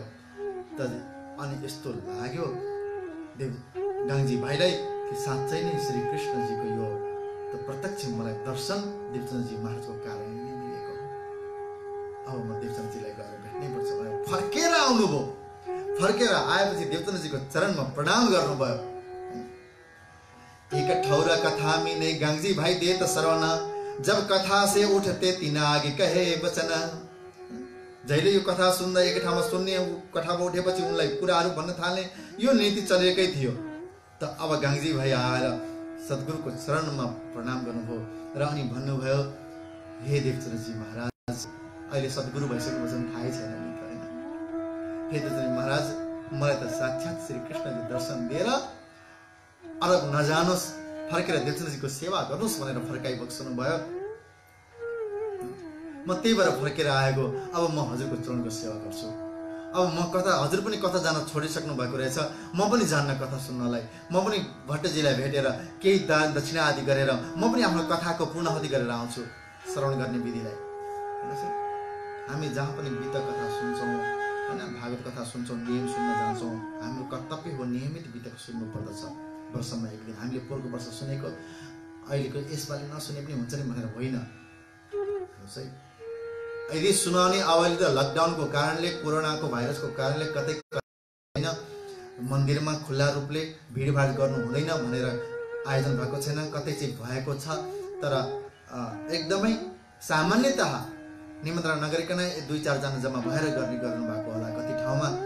यसरी कथा चाहिँ पोहोर सुनेको भए यसपालि नसुनिनु हुन्छ भनेर बस्नु हुँदैन। हामीले घरमा बसेर पनि श्रवण गर्न सक्छौँ। जसमा इन्टरनेटको सुविधा छ, उहाँहरूले इन्टरनेट निर्माण गर्नु, जसको छैन त अहिले नेपाली भाषामा पनि गीतक कथा, नेपाली भाषामा पनि श्रीमद् गीतक कथाको प्रकाशित भएको छ। नेपाली भाषामा पनि प्रकाशित भएको कारणले नेपाली भाषा अध्ययन गरेर अनि जसले जानेको छ उसले अरूलाई सुनाउने, आफ्नो घर परिवारलाई सुनाउने, आफू पनि श्रवण गर्ने। मलाई सबै कन्ठस्थ छ, मैले किन गर्नु पर्यो र भन्ने जस्तो भाव होइन। यो हामीले वर्षै पछि श्रवण गर्नुपर्छ। यो आत्माको खुराक हो। सद्गुरु महाराजको लीला श्रवण गरेर यति कुरा त हामीले बुझ्नु पर्दछ। यो हाम्रो आत्माको खुराक हो। अनि यो एकको यो साधनाले हामीले 1 वर्षसम्मको लागि रिचार्ज भएर बस्नुपर्छ वित्तको माध्यमद्वारा। बाँकी बाणी त दिन प्रतिदिन हामीले पाठ गर्नु पर्दछ, दिन प्रतिदिन हामीले श्रवण गर्नु पर्दछ। यो बिना त हामी जिउँदो रहँदैनौँ भन्ने भावनाको हुनु पर्दछ। अनि जब श्रवण गर्दछौँ नि गरेपछि पूर्णावतीमा आफ्नो जब विधि पुरा हुन्छ, निश्चित समय पुरा हुन्छ, 1 महिनाको सत्र पुरा हुन्छ अथवा सप्ताहको सत्र पुरा हुन्छ या त 15 दिनको सत्र हैन पाक्षिक सत्र पुरा हुन्छ, तब त्यति बेला केही न केही हैन यो स्वरूपलाई प्रकट गर्ने गरिन्छ, जसद्वारा कथा हामीले श्रवण गर्न पायौँ। उहाँ त भागवतको कथा श्रवण गऱ्यौँ भने उहाँ त हाम्रो साक्षात् व्यास सुखदेव भइबक्सन्छ हैन। वितक श्रवण गर्छौँ भने साक्षात् महामती स्वरूपमा विराजमान लालदासजी भइबक्सन्छ। वाणी श्रवण गर्नुहुन्छ भने साक्षात् महामतीको स्वरूप आएर बस्नु भएको छ भन्ने भावनाले केही न केही फुल नभने फुलको पाखडी, फुलको हैन पत्ता चलन छ। त यहाँ गाङ्जी भाइले पनि मैले यतिका वर्ष कथा हजुरसँग गएर सुनेको छु। गाङ्जी भट्टलाई उहाँलाई म जस्तो बन्दछ भनेर आफ्नो तर्फबाट सकेको दिल खोलेर दण्डचिन्ह दिएर भगत भट्टजीलाई प्रसन्न बनाउनु भयो उहाँले पनि। र अनि देवचन्द्रजी महाराजलाई भन्नुहुन्छ, देवचन्द्रजी महाराज म अब कथा सुन्नु जान्न, म हजुरकै सुन्न चाहन्छु। हजुर जे सुनाइबक्सन्छ, हजुरलाई कस्तो कृपा भयो, त्यो कृपा भएपछि हजुर के चाहनुहुन्थ्यो, के पाउनु भयो, अनि त्यो पाए पश्चात कसरी किन छोड्नु भयो, सम्पूर्ण वितक मलाई विस्तान्त सुनाइबक्सोस् भनेर भन्नुहुन्छ। आफ्नो घरमा लिएर जानुहुन्छ, चरण बनाउनुहुन्छ, पधराउनुहुन्छ, केही कुरा त्यहाँ भए पश्चात फेरि आफै अब देवचन्द्रजीको घरमा धाउने गर्नुहुन्छ। कहिलेकाहीँ त बाटोमा भेट हुँदा बाटोमै गफ गर्न थाल्नुहुन्छ। यसरी बाटोमै गफमै पनि चर्चा हुन थाल्दछ, देवचन्द्रजी महाराज चर्चा गर्दै जानुहुन्छ, यता गाङ्जी भाइ सुन्दै जानुहुन्छ। राह मिने खडे रहे चर्चा ठाडे करे तोया, पानी भर्ने जाए पनि हारी आए खडे देखे सोया। दुवैजना उभि चर्चा गरिरहेको हुनुहुन्छ। चर्चा गर्दा गर्दा गर्दा गर्दै देवचन्द्रजी महाराजले त्यो दिव्य अनुभूति गर्नुभएको त्यो अनुभूति गर्दै जाँदा जाँदा बताउँदै जाँदा जाँदा कति समय बित्नु भयो थाहै हुँदैन थियो। गाङ्जी भाइ अति जिज्ञासु हुनुहुन्छ, फेरि अति जिज्ञासु हुनुहुन्छ। अनि के भयो भने सोधिरहनुहुन्छ। जब अनि भन्ने भावना सुन्नेमा भएन भने, श्रोतामा भएन भने वक्ताको भए पनि निस्किँदैन। त्यहाँ हजामकोमा निस्किन सद्गुरु महाराजको त्यति भनेपछि उसले सहन पनि सकेन, यता निस्किन पनि निस्केन। तर गाङ्जी भाइ झन् जिज्ञासा भएर, झनै जिज्ञासु बनेर अति नै निष्ठा भर अझै सुनौ भनिरहनु भएको छ। सद्गुरु महाराज थोरै गरी बताइरहनु भएको छ। गफ गर्दै जाँदा, यसरी चर्चा गर्दै जाँदा जाँदा समयको ख्यालै हुँदैन। पानी भर्न जाने ती पनिहारी पँधेरीहरू, पँधेरोमा पानी भर्न जाने दिदीबहिनीहरू एकचोटि आए, बिहान पानी भर्न आए। ती दुई दाजुभाइहरू बसेर उभिएर कुरा गरिरहेकै देखे। अनि त्यो बिहान गएको लगेको पानी सक्यो 9 बजेसम्म, काम धन्दा आदि सबै भोजन बनाउँदा सक्यो। 9 बजे फेरि पानी लिन आए। त त्यति बेला पनि त्यस्तै उभिएरै गफ गरिरहेका छन्। अनि तेस्रो चोटि पनि फेरि 12 बजे भोजन गरिसके पश्चात अनि फेरि पानी सकिन्छ, धन्दा सकेपछि अनि फेरि पानी लिन आउँछन् नि। फेरि 12 बजे पानी लिन आउँदाखेरि पनि दुईजना उभिए देखे पश्चात त्यो ती बिचारा दिदी बहिनीहरूलाई पनि सहन भएन छ। अनि उनीहरूले भन्न थाले, हे भाइ तुम बैठे के क्यों न बातें करो बनाए। हे भाइहरू हो, बसेर किन आरामसँग बसेर गफ गर्दैन, कति बेरदेखि उभिएका छौँ, बिहानैदेखि उभिएका छौँ। अरे यसरी 2 प्रहर भइसक्यो, हामी मात्र 3 चोटि पानी लिन आइसक्यौँ, अझै पनि उभिएर गफ गरेको कुरा कहिले सकिन्छ? यो गफ, यो चर्चा बसेर किन नगरेको? कब के ठाडे हो, हम 3 बेर फेर आए, हामी 3 चोटि पानी लिन आइसक्यौँ, कहिलेदेखि उभिरहेका छौँ। हे भाइहरू हो, किन यसरी उभि गफ गरिरहेको? बसेर गर न भनेर उनीहरूले याद दिलाइदिए। पानी लिन जाने ती पनिहरीहरूले अनि तब जाए के शरीर की शुद्ध आए याद, तब गएर चाहिँ शरीरको शुद्धि भयो। शरीर ओहो, हामी त बिहानदेखि उभिरहेको है। जब परम धामको चर्चा हुन थाल्छ, दिव्य चर्चा हुन थाल्दछ, ब्रजको चर्चा हुन थाल्छ, तर समय बितेको थाहा हुँदैन। सद्गुरु महाराजको त्यो चर्चा सुन्ने श्रोतालाई पनि थाहा हुँदैन, वक्तालाई पनि हुँदैन, श्रोतालाई पनि हुँदैन। यूं नित्य करत रहे गांगजी भाई ने देखे वचन, यह बात अगाध है कछु अलौकिक रोशन। नित्य यस्तो चर्चा हुन थाल्यो। अब गांगजी भाइले बुझ्नुभयो बात बिल्कुल यो कुरा अलौकिक कुराहरू छन्, यो त आत्मा सम्बन्धी कुराहरू छन्, मैले सुन्नुपर्छ।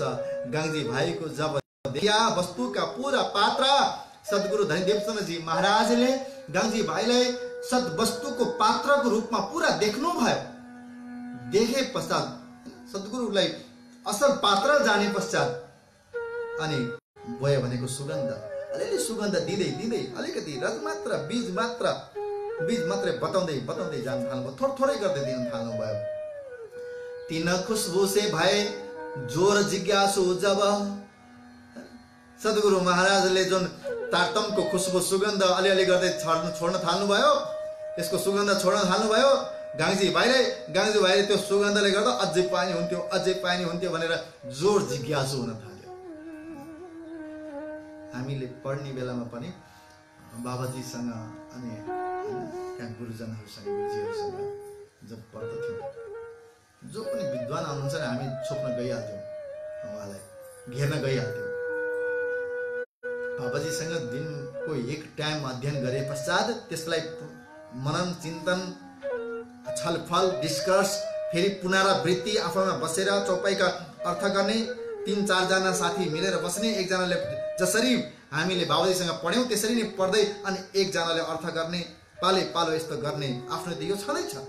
यसको अलावा तत्काल हामी जब पढ्न बसेका थियौँ त्यति बेला पूज्य महाराज श्री समग्र स्वरूप साहेब श्रीमद् तारतम सागरको त्यो टीकाको काममा व्यस्त बक्सन हुनुहुन्थ्यो।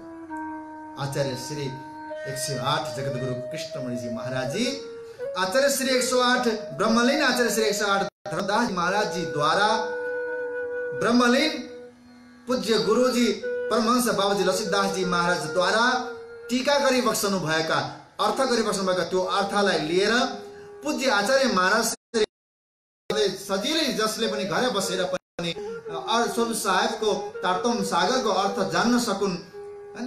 जब आचार्यजीहरू बाबाजी गुरुजीज्यूहरूले यसको अर्थ गरिदिनु भएको छ भने यसलाई प्रकाशित किन नगर्नु, सुरु साथसँग किन नपुर्याउनु। करिब 5 वर्ष मेहनत गरेर गुप्तवास बसेर नतपुरीबाट पर गुप्तवास त्यहाँ गौशालातिर गएर बसेर आचार्य श्रीले त्यसलाई हैन लिपिबद्ध बनाएर त्यसलाई सङ्कलन गरेर करेक्सन गरेर यसरी अर्थ गर्ने काम चाल्यो त्यति बेला। अनि त्यति बेला विद्वानहरूलाई आचार्य श्री बोलाइबक्सनु हुन्थ्यो। तारतम सागरका विद्वानहरू पनि धनीदासजी पन्नाजीबाट, जयपुरबाट पन्नालालजी अनि बनवारीलाल मास्टरजी जस्ता अन्य धेरै बिमला मेहताजी आदि पनि बोलाइबक्सेर कुनै त्यस्तो ठाउँमा पर्यो भने रायहरू उहाँहरूको सुझावहरूलाई पनि सङ्कलन गर्ने, विद्वानहरूको सम्मेलनहरू गर्ने र अनि यो काम गर्नुहुन्थ्यो। महाराज श्री यसरी गुप्तवास बसेर यो कामलाई पुरा गरिरहनु भएको थियो। त्यति बेला जो पनि विद्वान आउनुहुन्थ्यो नि अनि उहाँहरूको साथमा केही न केही पाइन्छ भनेर हामी पुस्तक बोकेर अनि सिक्न जाने गर्दथ्यौँ।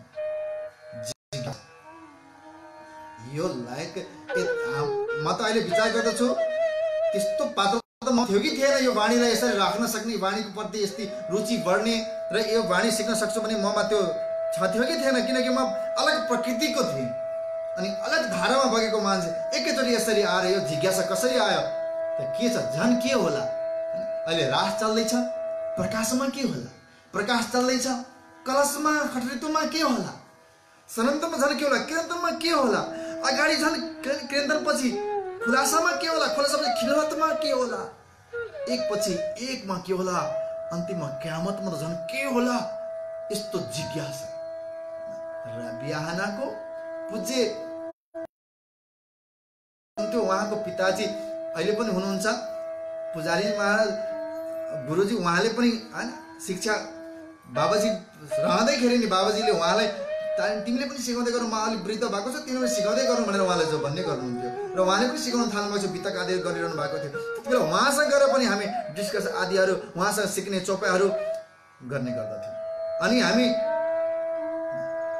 एक प्रकारको बिहानको 3 बजे उठेर गादीवडाको सेवामा शारीरिक भएर अनि मूल आरतीदेखि लिएर सबै 5वटै आरतीमा समाहित भएर रातिको 12 बजेसम्म यसो अध्ययन र कोठा गुरुजीहरूको कोठामा जाने र उहाँहरूलाई डिस्टर्ब गरेर भए पनि केही न केही सुन्ने, केही न केही लिने जुन क्रिया चलिरहेको थियो, यो देखेर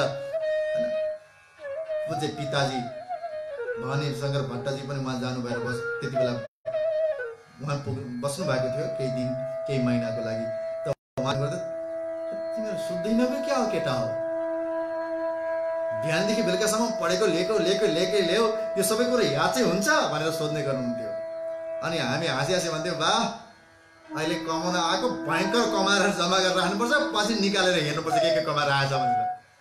अहिले हामी सोध्न आएको हो अनि यो स्वर जति हुन्छ यो मिलेको बेलामा खजाना मिलेको सोर्ने हो, जहाँ जे भनिन्छ सोध्ने हो, एकदम राख्ने जम्मा गर्ने हो, पछि निकालेर हेरौँला केही छ। त बिहानदेखि बेलुकाको 12 बजेसम्म 3 बजेदेखि 12 बजेसम्म एकचोटि यस्तो रुटिन थियो। दिउँसो जम्मा 3 घण्टा विश्राम हुन्थ्यो। 3 घण्टाको विश्रामको समयमा पनि केही न केही पढेर मात्र यसरी चलेपछि किन जाँगर भयो भन्दा त्यति बेला एउटा कुरा भित्र यस्तो थियो, भविष्यको केही ठिकान छैन, भोलि के हुने थाहा छैन, भोलि शरीरले साथ नदिन पनि सक्छ। अनि अर्को कुरा नौतनपुरी यो साधनालय हो, यहाँ साधना गर्ने हो, विद्यालय हो, त जति सक्दो यहाँ साधना गरेर विद्या लिएर यहाँबाट मैले बाहिर गएर केही गर्नु भन्ने भावना एउटा कुरा। अर्को कुरा ठेगान पनि छैन।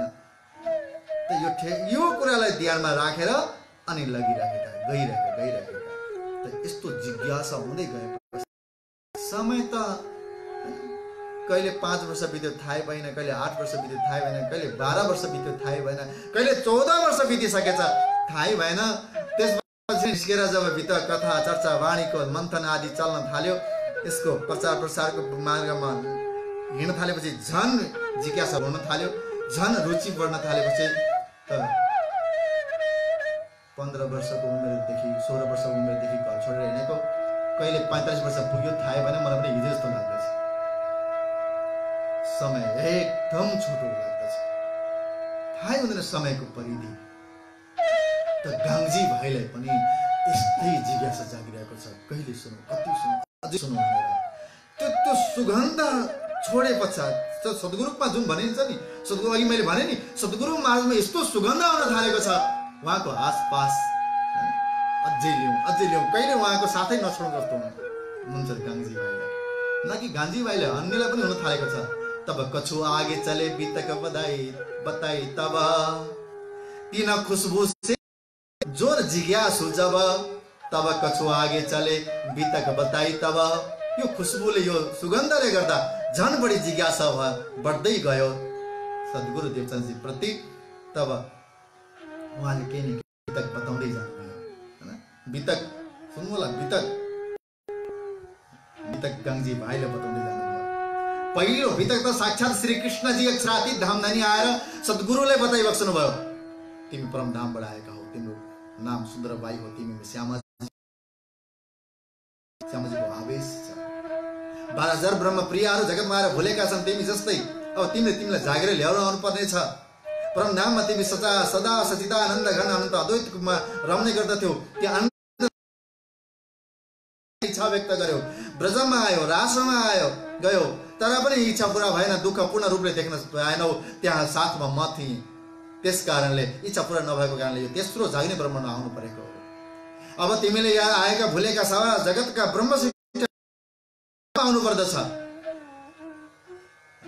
ती ब्रह्मश्रेष्ठी कहाँ छन् त प्रभु, कहाँ पाइन्छ भनेर सोधिरहनुभयो। अरे त्यसो चिन्ता नगर,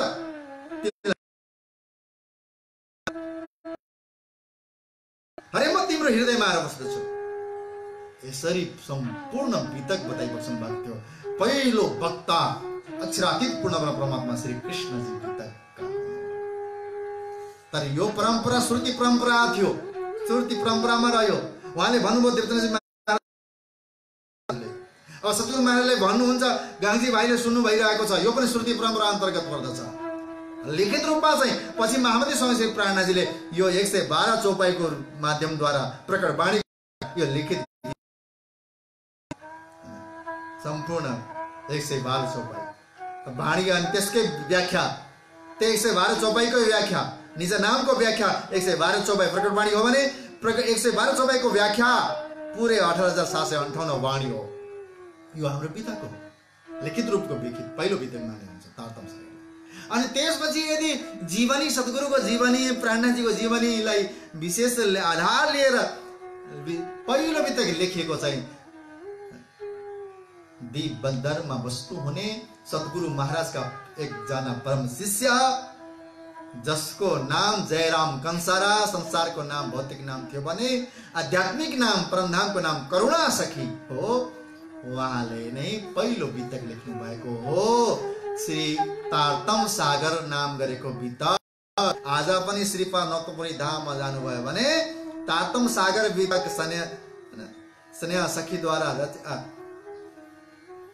करुणा सखीद्वारा रचित भनेर माग्नुभयो भने पाउनुहुनेछ। करुणा सखी जसको नाम हो परम नामको नाम। तत्पश्चात दोस्रो वितकको रूपमा महामती प्राणनाथजी धाम गमन गए पश्चात पद्मावतीपुरी धाममा विक्रम सम्वत 1751 साल पञ्चमीको दिनदेखि जब जागनी खण्डको वितक लेख्न थाल्नुभयो। ब्रजरास परमधाम ब्रजरास चाहिँ पहिले लेखिसक्नु भएको थियो। जागनीको खण्ड त्यो पञ्चमी दिनदेखि लेख्न थाल्नु भएको अनि भन्दै लेख्न थाल्नु भएको कारणले हामीले त्यो परम्परालाई कायम राख्यौं र अनि लालदास महाराजको वितक चाहिँ प्रामाणिक र पूजनीय मानिन्छ र अनि यसलाई विशेष महत्त्व दिइन्छ किनकि यो प्रत्यक्ष यो परम्परा वितक गर्ने शैली वर्षेपछि गर्ने शैली परम्परा त्यही 1751 देखि नै लालदासी महाराजको पालादेखि नै चलेको कारणले यो वितकलाई मुख्य वितकको रूपमा लिइन्छ। बाँकी यो भन्दा पहिले पनि करुणा सखीद्वारा तारतम सागर नामको वितक प्रकाशित लेखिसक्नु भएको थियो। त सुन्दर साथजी यसरी सुनाउनु भयो सद्गुरु देवचंद जी महाराजले गांगजी भाइले। तब कछु आगे चले वितक बताई जब फेरि जन्म से लेके आए नए नगर। परम नामको बताइसक्नु भयो, ब्रजको रासको बताइसके पश्चात अनि जन्मदेखि सद्गुरु देवचन्द्रजी महाराजको जन्म कहाँ भएको अरे हजुरलाई पनि याद होला हैन? भन्नुस् त सद्गुरु देवचन्द्रजी महाराजको जन्म कहाँ हुनु भएको? कहाँ भएको? उमरकोटमा, मारवाड प्रदेशको उमरकोट गाउँमा मतु मेहता र माता कुमरबाईको कोखमा उहाँको जन्म भएको हो। त यहाँ तारतम प्रकट भएपछि उहाँलाई प्राकट्य मानियो हैन? प्रकट्य भनेर मानियो। हुन त उहाँ पनि प्रकट्य माने, प्रकटै हो हैन? प्रकट्य मारवाडमै भनेर भनिएको छ। त महापुरुषहरूको जन्म मानिदैन किनकि उहाँ मर्नको लागि जन्मेको होइन, तर्नको लागि जन्मेको। जो मर्नको लागि जन्मिन्छ नि त्यसको मात्र जन्म मानिन्छ। जो तर्नको लागि जन्मेको हुन्छ उसको जन्म मानिदैन, उसको त प्राकट्य मानिन्छ। जो तार्न आएको हो, जो तर्न आएको हो वो मर्दैन। मर सब कोई जात है चाहिए मोमिन मत फरक। दुनिया बीच गफलत के मोमिन जागे दिल अरस हक्का। मर्ने जन्मिने जन्मे पुनरपि जन्म पुनरपि मरणम। त यो त संसारको यो 84 लाख योनिमा घुमिरहने मर्ने जन्मिने यो त 84 लाखमा घुम्ने जीवको काम हो। तर ब्रह्म सृष्टिहरुको त फरक मृत्यु हुनुपर्छ किनकि जात से ध्रुव मृत्यु ध्रुव जन्म मृत्युस्य छ।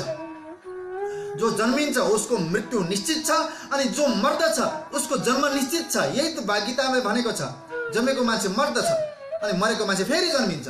तर सद्गुरु महाराज जन्मेको होइन, त्यसकारणले उहाँको मृत्यु हुँदैन अनि उहाँको मृत्यु भएको होइन, त्यसकारणले उहाँ फेरि जन्मेको होइन।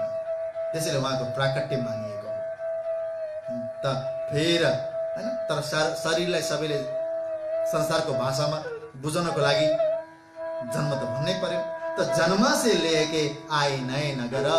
उमरकोटमा जन्म भए पश्चातदेखि लिएर नयाँ नगर यानी कि नौतनपुरीमा प्रकट नहुन्जेलसम्म को सम्पूर्ण वितक यहाँ लो सारी वितक कह चले ताउ पर भन्दै भन्दै सुनाउँदै सुनाउँदै सद्गुरु देवचन्द्रजी महाराजले गांगजी भाइले सुनाउँदै जानुभयो।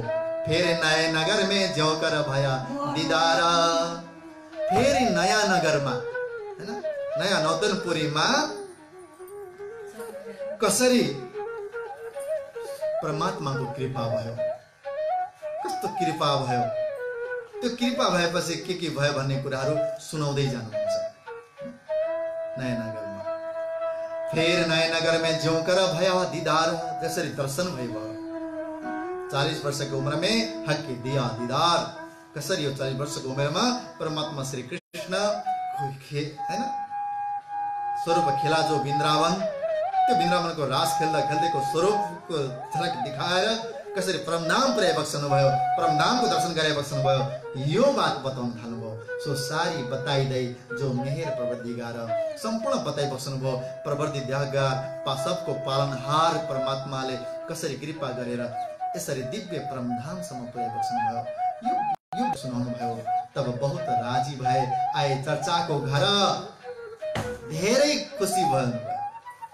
गाङ्जी भाइ यस्तो कुराहरू चर्चाहरू सुन्दै सुन्दै आए पश्चात अति खुसी हुनुभयो। अति खुसी भएर आफ्नो घर फर्केर आउनुभयो। तहाँ मण्डन होने लगा बात पसर चलियौं करा। सद्गुरु महाराज पनि आफ्नो घर जानुभयो। घरमा गए पश्चात पनि उहाँको त्यो सुगन्धले वरपर सबै जम्मा हुन थाले। गाङ्जी भाइ पनि अब सद्गुरु महाराजको घरमा जानुहुन्छ चर्चा श्रवण गर्नको लागि। यो कति सालतिरको कुरा भयो? विक्रम सम्वत 1678 सालमा ताटम प्रकट भएको हो। तत्पश्चात ताटम प्रकट भए पश्चात करिब 78, 79, 80 मा सद्गुरु धनी देवजीको माता पिता 80, 81 अन्तर्गतमा 79, 80 अन्तर्गतमा 1.5 वर्ष पछिको तिथि नलेखेको कारणले ताटम प्रकट भएको 1.5 वर्षको अन्तरालमै मत्तो मेहता र माता कुमारबाईको धाम गमन भयो। उहाँहरू ताटम प्रकट भए पश्चात जानुभएको, त्यसैले उहाँलाई सद्गुरु धनीदेवजीले ताटम दिइबक्सनु भएको थियो। ताटम दिइबक्सनु भएको थियो। आज पनि सद्गुरु देवचन्द्रजी महाराजका माता पिताको लाई त्यो दासकार गरे पश्चात त्यहाँको केही अस्थि भाव राखेर समाधि बनाइएको छ। त्यो समाधिमा परमधामको 9 देउरीको झलक आउने गरी 9 देउरी र 13 देउरी जो हजकुसर तलाबमा छन् त्यसको झलक आउने गरी 9 देउरी बनाइएको छ। त्यो 9 देउरी नौतपुरी धामको आज पनि समाधि स्थल छँदै छ र त्यहाँ 9 देउरी छ। त्यो 9 देउरी चाहिँ सद्गुरु धनी देवचन्द्रजी महाराजको माता पिताको समाधि हो। त्यहाँ नौतपुरी जाँदा त्यहाँ पनि जानु होला, 9 देउरीको दर्शन गर्नु होला। त्यहाँ माता पिताजीलाई को समाधि गरियो। दाह संस्कार पश्चातको समाधि हैन, स्मृतिको समाधि भनेको स्मृति त्यहाँ राखिएको छ। आज पनि माता कुमारबाई र पिता मत्तो मेहताको स्मृति सब 9 देउरी त्यहाँ प्रत्यक्ष सुन्दर साथहरूलाई दर्शनदार्थी सुन्दर साथहरूलाई भरपूर आशीर्वाद लुटाइरहनु भएको छ। त्यो 9 देउरीको रूपमा रहेर सबैको दुःख दर्द हराइरहेको छ र सुन्दर साथ जो साधु हुनुहुन्छ, जो महात्माहरू हुनुहुन्छ त्यहाँ गएर साधना गर्ने गर्नुहुन्छ। त्यहाँ अन्डरग्राउन्ड जमिनमा भूमिमा अन्डरग्राउन्ड कमरा पनि बनेको छ, कोठा पनि बनेको छ, बाहिर मन्दिर जस्तो पनि बनेको छ, भित्र अन्डरग्राउन्ड छ। त्यहाँभित्र गएर त्यस्ता केही तपस्वीजनहरू साधक गर्न चाहने साधना गर्न चाहनेहरूले त्यहाँ एकान्तमा बसेर साधना पनि गर्ने गर्नुहुन्छ। त्यस्तो खालको भूमिको दर्शन अवश्य गर्नु होला। र यसरी दिन प्रतिदिन कथा चर्चा अब घरमा हुन थालेको छ। बिस्तारै बिस्तारै अब 81-82 तिर गएर गाङ्जी भाइ 82-83 सालमा गएर गाङ्जी भाइले तारतम लिनुहुन्छ। तारतम लिए पनि सद्गुरु धनी देवचन्द्रजी महाराजको घरमा गएर चर्चा सुन्ने आउने यो क्रिया चलिरहेकै हुन्छ, यो सिलसिला चलेकै हुन्छ। तब बहुत राजी भए आए तहाँ मण्डन होने लगा बात पसर चलियौं कर। बहुतै चर्चा हुन थालेको छ। बहुत खुसी भए गाङ्जी भाइ। एक त अब आत्मा पनि जागृत भयो, तारतम पाउनु भयो तारतम पाउनुभयो, तारतम त्यसै पाइएको होइन, सजिलै दिनुभएको होइन। कति उहाँले पनि केही जिज्ञासा थोरै थोरै गर्दै गर्दै गर्दै गर्दै वर्ष 1.5 वर्ष कथा चर्चा सुनाएर, 2 वर्ष सुनाएर अब पक्का हुनुभएको पछि अनि उहाँले भन्नुभयो, हे गाङ्जी भाइ, तिमी त परमधाम की वासना हौ, धनबाई की वासना हौ। परिचय गर्नुभयो, धनबाई की वासना हौ तिमी, तिमीले परमधाम आएको हौ, त्यसैले तिमीलाई मेरो चर्चा मन परेको हो। अब हेर, मैले यो जगतमा तिमी जस्तै 12,000 सखीहरूलाई खोजेर परमधाम लैजानु छ भनेर भन्नुहुन्छ। तब यस्तो कुरा सुनेपछि गाङ्गी भाइ सोध्नुहुन्छ सद्गुरुलाई, हे सद्गुरु महाराज, यी सखीहरू कहाँ भेटिन्छन् यस्तो 12,000? कसरी हजुरले, कसले मान्छ हजुरले भनेको यो दिव्य यस्तो चर्चाहरू कसले मान्ला, को आउला? यहाँ त यो भिडभाड जे छ यो त यसो चमत्कारी लीलाहरू हेर्नको लागि आएका होला, या त त्यसै मनोरञ्जन लिनको लागि, आत्मरञ्जनको लागि कोही आएका छैनन्। यहाँ मनोरञ्जनको लागि, बुद्धि रञ्जनको लागि, श्रवण विलासको लागि आएका छन्। मलाई त यस्तो लाग्दछ भनेर भन्नुहुन्छ। गाङ्गी भाइ भन्नुहुन्छ, कहा ब्रह्म सृष्टि क्यों मिलसे, चाल तुम्हारी क्यों चलसी? हजुरले चलेको जस्तो चाल कसले चल्ला? कसरी ब्रह्म सृष्टिहरू भेटिएलान्? किनकि मोह जल पूर्ति खाती जोरा, नखंगुरी ले जाए तोरा, तरंग बड़े मेर से होया, इता खड़ा न रहने पावे कोया, लहरे पर लहरे मारे घेरा, माहे देता भमरिया फेरा, आड़े टेढ़े माहे बेहवटा, विकराल जीव माहे विकट, दुख रूपी सागर निपट, किनार बेट न काहू निकट, कठिन निपट विकट घाटी प्रेम की। यो कसरी चल्न सक्छ?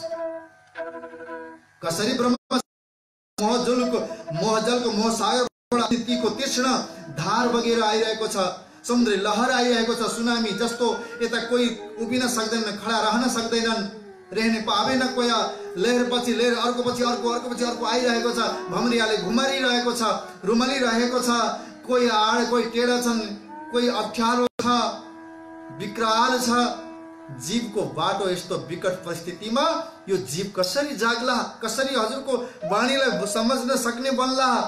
दुख रूपी सागर, यो दुःखको सागर, मोहको सागरमा, जन्म मृत्युको सागरमा, काम क्रोध मोह ईर्ष्या द्वेष मत्सर आदिको लहरले छोपिरहेको छ, आक्रमण गरिरहेको छ।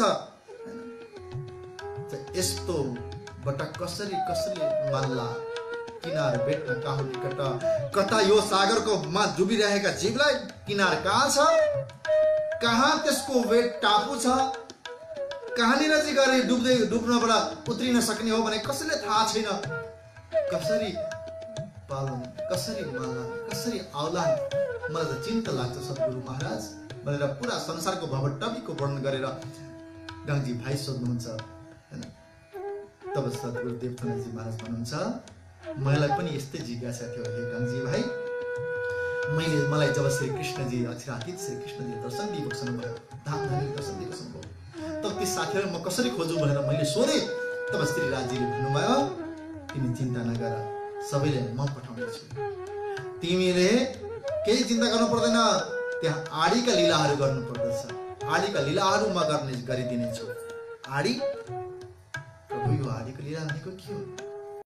तब देवजी महाराज भन्नुहुन्छ, जब यो आडीका लीला भनेको यहाँ केही चमत्कार जस्तो सबैले यहाँ लीलाको दर्शन अनुभूति हुनेछ। जो आउँदछन् उनीहरूले दर्शनको लीलाहरू हुने गर्दछ।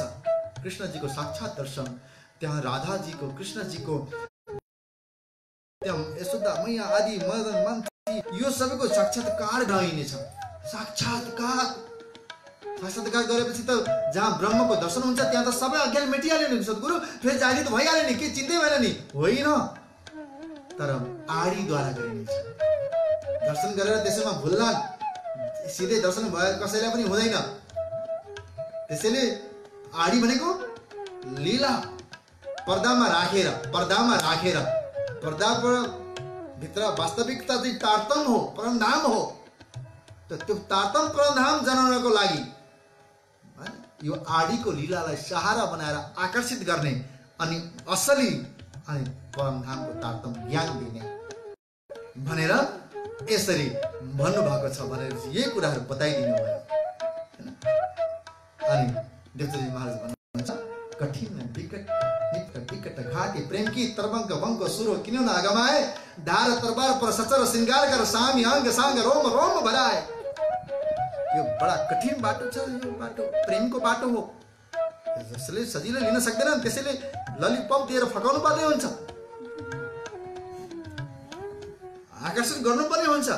बालक बुद्धि छ सबैको, सबै बाल स्वभावमा घेराएका छन्, अक्षरको बाल खेलामा बाल लीलामा डुबेका छन्। त तिनलाई आकर्षण गर्नको लागि तिनै बालकलाई चाहिने ललिपप दिएर आकर्षित गर्नु परेको छ। अनि जब आकर्षित गरेर आउँछन् यो प्रेमको सिडी चढाउनको लागि गाह्रो छ। साङ्गुरो सिडी हुन्छ प्रेमको, बाङ्गो छ, ठुल्ठुलो सुरहरूले सुरवीरहरूले पनि यो चढ्न सक्दैनन्। कतै यसमा टेक्ने ठाउँ हुँदैन। धार तरबारको धारमा हिँड्नु जस्तो कठिन छ। धार तरबार पर सचर श्रृंगार कर, तरबारको धारमा हिँड्नु पनि छ सम्पूर्ण श्रृंगार गरेर। फेरि एक त तरबारमा हिँड्नु छ, अर्को श्रृंगार गरेर 16 श्रृंगारले सजिएर 32 लक्षणले युक्त भएर तरबारको धारमाथि हिँडेर पार गर्नुपर्छ। तो साधु होना बड़ा कठिन है जैसा खाड़ा का धार। बडा कठिन छ यो मार्ग प्रेमको बाटो। यहाँनिर बडा कठिन छ, तरबारको धारमा हिँड्नु पर्ने छ भनेर भन्नुहुन्छ। सामी अंग सांग रोम रोम भराए। एक त अंगमा रोम रोममा सांगा भनेको एकदम तीखा तीखा संगीनहरूद्वारा घोचिएका अनुभव हुनु पर्दछ। अनिखेर त्यो तर्पण निस्कन्छ। त्यो तर्पण निकाल्नको लागि नै म पहिले आडीका लीलाहरू देखाएर अनि आकर्षित गर्नेछु र अनि पछि तारतमको रहस्य बताउनेछु। यही धनीको आज्ञा छ भनेर भन्नुभयो। यसरी देवचन्द्रजी महाराजका वचन सुने पश्चात गंगजी भाइ प्रतिदिन आउनुहुन्छ। एक से सुने दूसरे ता से मिला साथ, सोई आवे दीदार को जाके धनी पकड़े हाथ। एक बड़ा अब गंगजी भाइबाट अरूले सुने हुँदा हुँदा अब यो राज मन्दिरमा सद्गुरु धनी देवचन्द्रजी महाराजको मन्दिरमा तहाँ मण्डन होने लगा। बात पसर चली यो कर ठुलो मण्डली हुन लाग्यो। कुरा फैलिन थाल्यो। अरे त्यहाँ त कृष्ण दर्शन हुँदो रहेछ, अरे त्यहाँ राधा कृष्णको दर्शन हुँदो रहेछ, जाउँ अरे प्रसाद पनि खान पाइन्छ, मक्खन मिश्री सबै कृष्णजीले दिनु हुँदो रहेछ भन्ने खालको हुन थाल्यो। अनि भिड आउन थाल्यो। सोई आवे दीदार को जाके धनी पकड़े हाथ। तिनै आउँछ दर्शनको लागि, कथा सुन्नको लागि, जसलाई धनीले हात पक्रिनु भएको छ। नत्र कोही आउँदैन। सद्गुरु धाम धनीले जसको हात पक्रिनु भएको छ उहाँहरू नै आइपुग्नु भएको सद्गुरुको कथा श्रवण गर्नको लागि। महाराजले हात पक्रेर ल्याउनु भएको छ जसलाई, उहाँले आइपुग्नु भएको छ। गीतक कथा चर्चा वाणी चर्चा श्रवण गर्नको लागि जसले पाए त्यसको नसिब छैन। यहाँ त राजी महाराजले जसलाई हात समाएर तानेर सुनाउन ल्याउनुहुन्छ उनी आउँछ, कोही आउँदैन। यो अरूले सुन्न पनि सक्दैन। हजामले सुन्न सके त सकेन, अन्यले सुन्न सक्दैनन्। यो त गंगजी भाइ चाहिन्छ श्रवण गर्नको लागि। यहाँ त सद्गुरु देवचन्द्रजी महाराज बन्नु पर्दछ हैन। यो परम नाम यो गीतक श्रवण गर्नको लागि यो गंगजी भाइ बन्न सक्नु पर्दछ। त यसरी नै धेरै गंगजी भाइ जस्ता अन्यहरू पनि आउन थाले, भिड हुन थाल्यो। अनि तिनको भिड छ जसलाई श्री राजी महाराजले पक्रेर लिएर आउनु भएको छ। श्री महामती कहे साथ जी ये अपनी बुनियाद, अब तुम्हें आगे कहो ताको करो याद। महामती लालदास महाराज महामतीको दर्जामा पुगेर भन्नुहुन्छ, हे सुन्दर साथी, यही नै त हाम्रो बुनियाद हो, यो हाम्रो मूल हो। यो तारतम प्रकट्यको लीला छ नि, तारतम प्रकट्यको लीला हाम्रो मूल आधार स्तम्भ हो, हाम्रो धर्मको मूल हो। तारतम छ त हामी कृष्णको नामै छ। तारतम मन्त्र आयो, सद्गुरुले प्रकट गराउनु भयो, साक्षात धामधनी श्री राजी श्री कृष्णजीले दिनुभयो। तब हामी प्रणामी कहलायौँ, श्री कृष्ण प्रणामी कहलायौँ। तब हामी सुन्दर साथ कहलायौँ। त सुन्दर साथ भएको नाताले, प्रणामी भएको नाताले हामीले केही न केही कर्तव्य हाम्रो गर्नुपर्ने हुन्छ। हाम्रो कर्तव्य के हो त्यो कर्तव्य हामीले गर्नै पर्ने हुन्छ। तारतम्यप्रति हाम्रो के उत्तरदायी छ? हामीले यस्तो तारतम्यमा आएर दिइबक्सनु भएको छ सद्गुरु महाराजले, उहाँ सद्गुरु प्रतिको हाम्रो कर्तव्य के हो? यो कर्तव्य हामीले गर्नुपर्ने हुन्छ। त्यो कर्तव्यबाट हामी कहिल्यै भाग्न मिल्दैन। हाम्रो जीवनमा ऋण छ क्या? एक त माता पिताको ऋण छ, अर्को पितृ ऋण भनिन्छ, हाम्रा पुर्खाहरूले छोडेर जानुभएको ऋण, अनि अर्को गुरु सद्गुरुको ऋण छ, परमात्माको ऋण छ। यी ऋण यस्ता ऋणहरू हुन्, यस्तो कहिल्यै पनि उऋण हुन सकिँदैन, यहाँबाट मुक्त हुन सकिँदैन। त कृतज्ञता जहिले बोध हुनुपर्छ। सद्गुरुको ऋण यदि हाम्रो जीवनमाबाट त्यो ऋणलाई अनुभूत गर्ने, उऋण हुन चाहने प्रयत्न सधैँ गर्नुपर्दछ। सकिँदैन तिरेर, तर तिर्ने होइन, उऋण हुने यो एक प्रकारको समर्पण रहने यो दायित्व कहिले जित्नु हुँदैन। नत्र यो ज्ञानले हामीलाई काम गर्दैन, हामीले तारतम्यको फल सद्गुरु प्रति अनुग्रहित रहिएन भने, उहाँप्रति कृतज्ञताको भाव राखिएन भने, उहाँप्रति श्रद्धा सुमन अर्पण गरिएन भने तारतम्यले हामीलाई कहिले पनि फल दिँदैन। तारतम्यको फल दिनु छ भने सद्गुरुप्रति जहिले पनि कृतज्ञताको बोध हुनुपर्दछ। उहाँको महिमा हाम्रो हृदयमा सङ्कित हुनुपर्दछ। सद्गुरुलाई पछाडि राखेर हामीले कहिले पनि अगाडि बढ्न सक्दैनौँ। सद्गुरुको पछाडि हिँड्नु नै हाम्रो कर्तव्य हो। सद्गुरुलाई अगाडि लिएर, सद्गुरुको पछाडि पाइला पछ्याउँदा हामी परमधाम पुग्न सकिन्छ। सद्गुरुलाई पछाडि छोड्दा त फेरि उयो होइन, रुमली त संसारको मभमरी भनिन्छ। यस्तो सद्गुरु महाराजको यो चर्चा, यो तारतम्य प्रकृतिको जुन चर्चालाई बुनियाद मानिएको छ, मूल मानिएको छ, हाम्रो धर्मको थम्ब मूल स्थान उद्भव यहीँबाट भएको हो। र अब आउने वर्ष 2078 सालमा आश्विनको महिनामा चतुर्दशी तिथिमा यो साल यो 400 वर्ष पुरा हुन्छ तारतम्य प्रकट भएको। अक्षरातीत धामधनी प्रकट हुनु भएर महाराजको लागि दर्शन दिइबक्सनु भएको। यसको उपलक्ष्यमा यसको प्रति समस्त सुन्दर साथले गर्नुपर्ने कर्तव्य धेरै छ। अनुग्रहित रहेर, सद्गुरुप्रति अनुग्रहित रहेर, नौतनपुरीप्रति अनुग्रहित रहेर कृतज्ञताका साथमा तारतम्य पायौँ त आज हामी यहाँ छौँ। तारतम्य नभएको हामी कहाँ हुन्थ्यौँ? एकचोटि आफ्नो जीवनलाई पछाडि फर्केर हेर्नुहोस् त, जब तारतम्य थिएन भने हामी कुन गतिमा हुन्थ्यौँ? हामीले अधर्मलाई धर्म मानिरहेका हुन्थ्यौँ होला सायद। तारतम्य छ, सद्गुरुको कृपा छ, तब हामी आज यो रूपमा छौँ, आज यो स्थितिमा छौँ, आज यो स्थितिमा छौँ। नत्र हामी कहाँ हुन्थ्यौँ? त्यो यस्तो सद्गुरु कृपा गर्नुहुने सद्गुरु प्रति हाम्रो के कर्तव्य हुन्छ? केही गर्न सकेनौँ त कमसेकम त्यही निज नामकै जप त गरौँ, विश्वास त गरौँ, सद्गुरु प्रति जप गरौँ, पाठ गरौँ, पारायण गरौँ।